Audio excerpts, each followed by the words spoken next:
What is going on, guys? It is Wrestlelamia here, back with some more news. Join us now as we look at the wildest news stories and rumors you need to know, including Vince McMahon already taking over, the real reason why he returned, is Bray Wyatt fighting himself at Mania, Mercedes money, heat, and much more. Be sure to subscribe and hit that notification bell for daily wrestling videos, and follow us on Facebook for exclusive lists. Also check out our new channel, Wrestlelamia Shorts.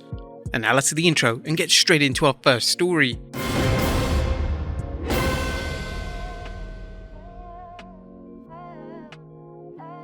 Our first story looks at Vince McMahon already taking over. Atop of today's headlines are more rumors about Vince McMahon's return and what it means for the WWE, including really bad news for WWE employees if the following report from Fightful Select is accurate. We've heard rumors that Vince McMahon has already sent word to some departments to say they're doing things wrong since his return. This is just the tip of the McMahon iceberg.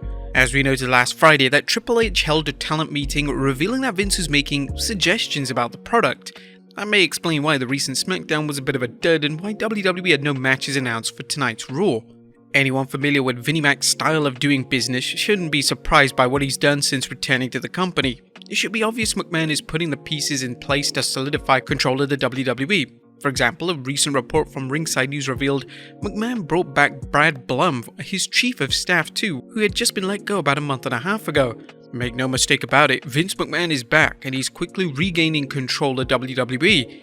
While there could be long-term ramifications from shareholders and even federal government, which by most accounts is still investigating Vince McMahon for activities surrounding his hush money scandal, he apparently doesn't care, and it may not be long before he makes his way back into running creative. Don't believe us? Well, consider this observation from a business person familiar with Vince McMahon. As next up, we look at the real reason why McMahon returned. Bill Simmons is weighing in on why Mr. McMahon returned to the WWE after his retirement. Simmons is no stranger to producing shows about wrestling, as he served as executive producer of HBO's Andre the Giant documentary, amongst other things. Simmons speculated on why Vince returned. That's why I feel like he's coming back to sell it and then he's out. He probably just wants to cash in. I think it really probably did bother him though that things weren't going so well without him. This guy has been doing this since 1976. This is his. This was a local promotion that he blew up into a whole thing. I think he honestly kind of lost it, that it was doing well without him. You have something for 5 decades and then, oh, it's gonna fall apart now. No, actually, it's not gonna fall apart. It's doing better. Do you think Vince returned due to frustrations at the WWE succeeding without him? Let us know in the comments down below. Next up, Vince McMahon Docuseries still in the works. Speaking of Simmons, there's good news for fans who wanted to see the Netflix docudrama about Vince McMahon's battles with the feds and the media back in the 90s, as apparently it's back in production. You may recall the series was reportedly shelved following the news of Vince McMahon's hush money scandal. Although a subsequent report denied the show was cancelled, there was also no mention of a release date. The show's executive producer Bill Simmons revealed on his podcast, The Bill Simmons Show, I'm working on this massive docuseries right now about him, which is obviously that keeps evolving. There's no word on when the show will be released, but if it is released, you can be sure there will be people asking why Netflix is working with McMahon despite the scandals surrounding him. The likely answer is that because Netflix feels there's more money to be made than money to be lost from bad publicity. Next up, what's next for Stephanie McMahon? Speaking of Vince McMahon's return, what about Stephanie McMahon? During a recent appearance on The Bill Simmons Show, the MMA Hour's Ariel Helwani discussed the billion-dollar princess's departure and what's next for her. Ariel brought up Stephanie's popularity within the company, especially after Vince McMahon left last summer. It was like these clouds had opened up. Everyone's spirits are high. No one says a bad thing about Stephanie. It's a remarkable thing. Nobody speaks bad of her. Everyone seems to respect her tremendously. Numerous reports indicated that morale in WWE was high in the WWE after Vince's exit thanks to a much more relaxed atmosphere. Helwani discussed Stephanie's many qualities and how she should have no problem finding a high-level position should she take it. She's so likable and respected. She is the quintessential businesswoman. If she decides to do something, imagine a media company run by Stephanie. I feel like she'd be successful in whatever she does. Some wrestling fans are already wondering whether Stephanie McMahon and Triple H will start their own wrestling promotion if the WWE is sold. While that remains to be seen, Triple H has built up plenty of goodwill with fans and wrestlers where he could likely interest people in a new promotion if someone bankrolls it. Next up is Bray Wyatt fighting himself at WrestleMania. While Bray Wyatt is set to fight LA Knight in a pitch-black match at the Royal Rumble, there's already contemplation about who Wyatt will face at this year's Showcase of the Immortals. Dave Meltzer weighed in during an episode of the Wrestling Observer Radio suggesting Wyatt will face Uncle Howdy. I think we're getting that match at WrestleMania. It sure looks that way to me. It's something, Bray's a merch seller and Bray is over, and you have to do something with him, and the top guys probably want to avoid him because he has history with top guys. What did Bret Hart say? You go in as a 10 and come out as a 6. The idea that Wyatt's opponent always came out looking weak has given merit of what happened when The Fiend crossed paths with Seth Rollins and The Miz. What happens when LA Knight finally faces Wyatt in the ring could determine whether the WWE pits Wyatt against wrestlers playing characters such as Uncle Howdy, or he battles WWE superstars. Next up is WWE preparing for a Theory vs Cena match.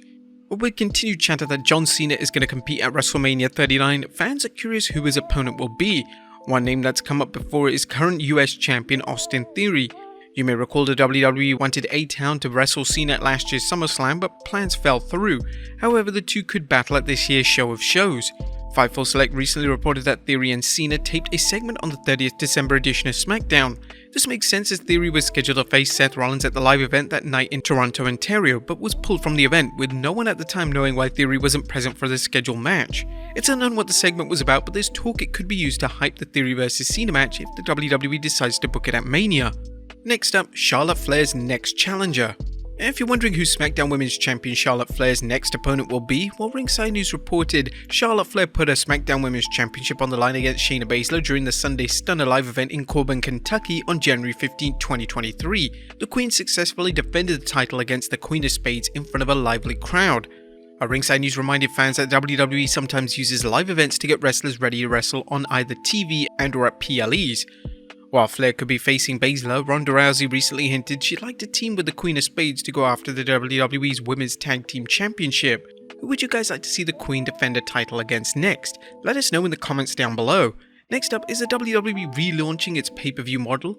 Is the WWE abandoning its PLEs on Peacock streaming service and replacing them with traditional pay-per-views? It's a possibility Dave Meltzer recently reflected on while analysing the WWE's potential buyers and how they'll handle things once they take over. Is it possible? Yes, it's possible. If it's endeavor because of the UFC, I believe that they would absolutely look into the possibility of it, because look at what they do with UFC and their similar businesses. I don't believe it'll be done.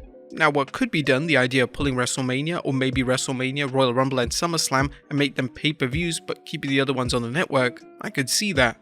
Well, Meltzer mused that nothing can change until the WWE's deal with Peacock is over. Nonetheless, it could happen depending on who buys the WWE, assuming it's sold. There are any number of possible changes that could be implemented should the WWE be sold. What do you think will happen if fans suddenly have to shell out $60 a show? And finally, Mercedes Money Heat. Last but not least, is Mercedes Money, aka former superstar Sasha Banks, a locker room heat magnet? Well, that might be the case, as a report recently emerged that Mercedes has backstage heat in New Japan Pro Wrestling and she had heat in WWE. Meltzer commented on the New Japan situation in the Wrestling Observer newsletter, saying, "There were people talking because of the belief Money had been promoting Sendai Girls and Tokyo Joshi Pro more than Stardom and the IWGP Women's title. She posted photos from the Sendai Girls dojo saying she wanted to wrestle women that work for the promotion and Tokyo Joshi Pro. The feeling is that now that she's with Bushiroad, she should be only promoting Bushiroad companies in Japan." During a recent PW Torch podcast, Wade Keller discussed Mercedes' rumored heat in the WWE, noting that she wasn't CM Punk level of unpopular in WWE. She has her critics, and the details are being given indicate that she's earned it. Keller commented that in light of this, he's not surprised she didn't re-up with WWE or head to AEW. But there you have it, folks, the wildest news stories and rumors you need to know. Be sure to leave your comments down below, and I'll see you next time with some more wrestling content.